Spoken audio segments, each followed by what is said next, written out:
काय काय रानात आला वाटतं. वय झाला आता ऊस गेला, थोडी लावण करायसाठी आलोय, आता चाललंय. ते ना ते कॉर्पोरेशन इलेक्शन आहे म्हणे, मग काय उभारणार आहे की नाही? आहे की आता काय बघतोय ना, या राजकारणाचा स्वतः झाला या 5-10 वर्षात. आपल्या पैशाचे खेळ आल्यात. आमदार खासदारला गाव पैसे वाटलेले बघितलेस काय? काय ते पैसे जेवण कानाळी कुठले पैसे सपले. आता हे पैसे जर विकास कामाला लावलं असते तर कसला विकास झाला असता तू मला सांग ना. बरोबर. मग आता या कॉर्पोरेशनला माझी तरी विनंती आहे, रिक्वेस्ट आहे. पहिले दिवस गेलेत, आता ही चालले, ही चुकीचं चालले. उभारण्याने विचार करून उभारावा. आता ते काय म्हणणार, मग तुम्ही कशाला उभारायला आला? मी उभारणार आहे, पैसे खर्च करून नाही आहे. देण्यातली मतं देऊन द्यात, नाही दिले तरी चालतात मला.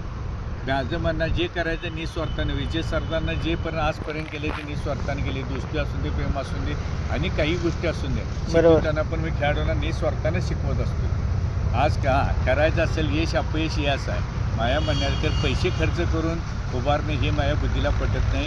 किंवा का धंदा नवं तिथं जाऊन गेले दिवस पूर्वीचे आता नाही आहे तसे दिवस. बरोबर. माणसाची अपेक्षा वाढल्या, चांगली माणसं आहेत. पण माझं म्हणणं आहे तरुण पिढी आता उत्साहित आहेत, पण माझी त्यांना एक रिक्वेस्ट आहे, विनंती आहे, उभा राहावा. खेळ आहे, हारजीत आहे, विरोधात दाखवलाच पाहिजे, पण पैसे खर्च करून उभारू नका, हे माझं मत आहे. कारण काय माहिती आहे काय, नाही आहे तसं दिसते तसं नाही आहे. की आत्ताची राजकारणाचे आहेत आणि जिनी खर्च केल्यात त्यांचं असल माप काय.